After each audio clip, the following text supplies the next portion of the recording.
Et il y avait quelques mages qui avaient cru en ce rêve. Vous savez pourquoi on parle de ces mages? C'est parce que ce rêve est devenu grandiose.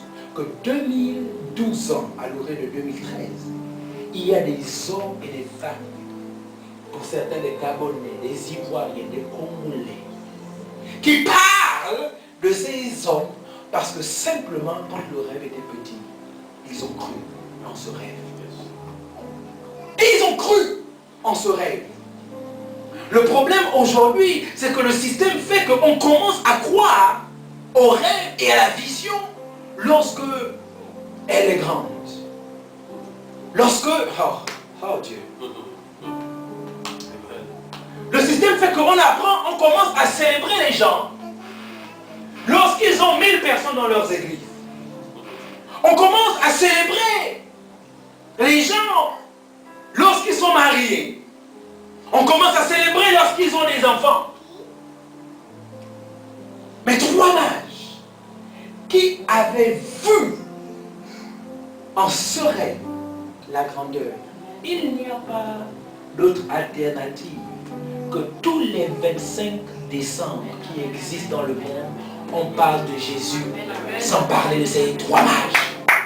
Parce que quand personne n'y croyait, quand personne ne croyait en ce rêve, ils avaient cru au point où ils ont quitté de là où ils étaient pour venir dans une petite étape et célébrer. Ils ne sont pas venus les mains vides.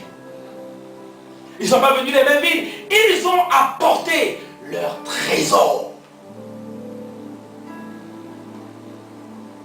C'est facile de célébrer Jésus. C'est facile pour les 12 d'être avec Jésus et de lui dire que là où tu iras, nous irons. C'est facile pour les 70 disciples de le regarder, de le suivre, de la foule. C'est facile pour la foule de 5000 personnes de le suivre parce que le rêve était grand. Mais quand le rêve, quand le rêve n'était qu'un enfant, quand le rêve était juste à l'étape de l'embryon, quand le rêve n'était qu'un fœtus, personne n'y croyait. On ne parle des rois mages une seule fois dans la Bible. Une seule fois.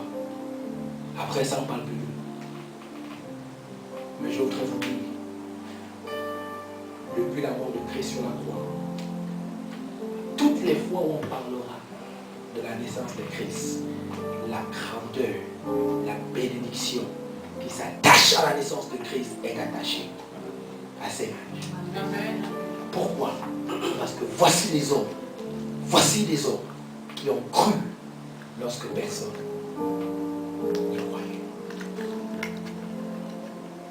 Et Marie n'est pas restée sans rien faire.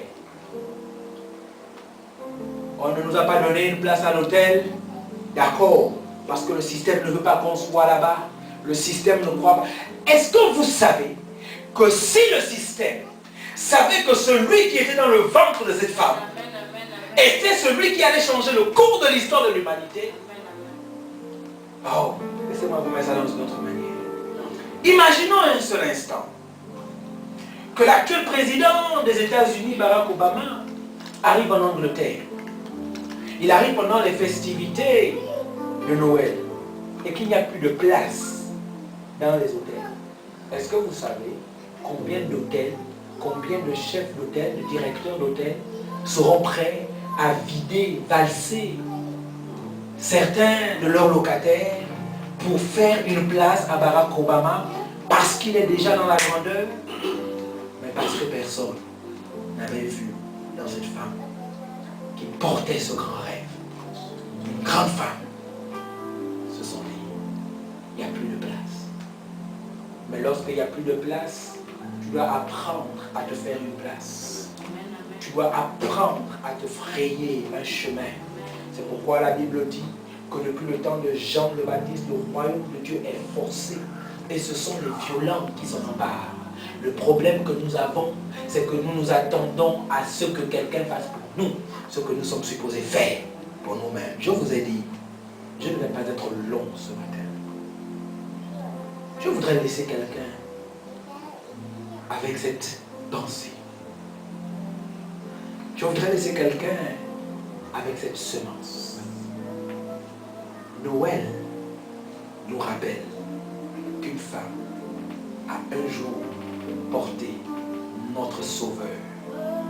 Qu'une femme, en dépit des circonstances, a cru en ce Sauveur. Une femme qui avait été rejetée par le système ne s'est pas laissée abattre par ce système. Elle s'est fait une petite place. Lorsque tous les hôpitaux, il n'y avait plus de place, elle a fait une crèche à son rêve. Elle a créé, mis en place un environnement pour donner naissance à ce rêve. Je voudrais te dire, elle n'a pas échoué. Tu n'as pas de raison d'échouer. Tu n'as pas de raison d'échouer. Elle a cru en son rêve. Tu n'as pas de raison de ne pas croire en ton rêve. Elle a cru en sa vision. Tu n'as pas de raison de ne pas croire en ta vision.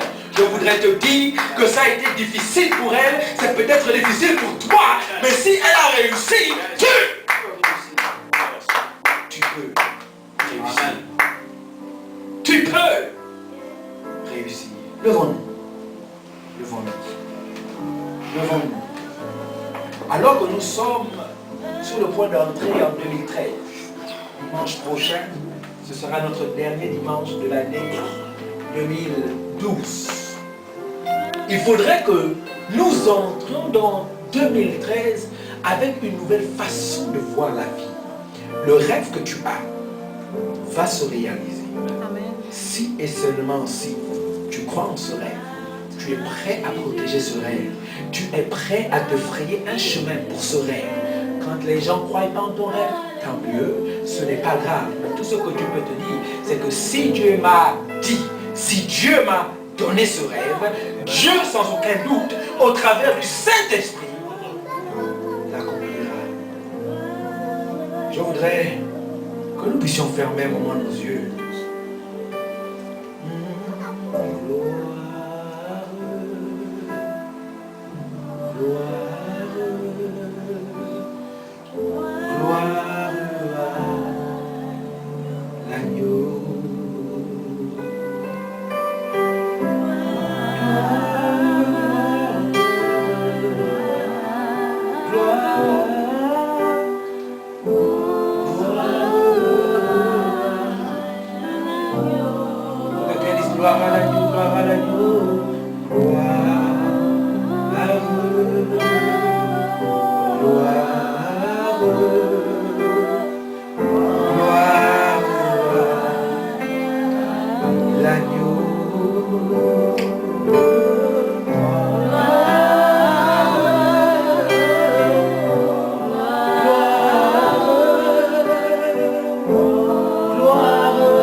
Et je réalise aujourd'hui que je n'ai pas de raison d'échouer.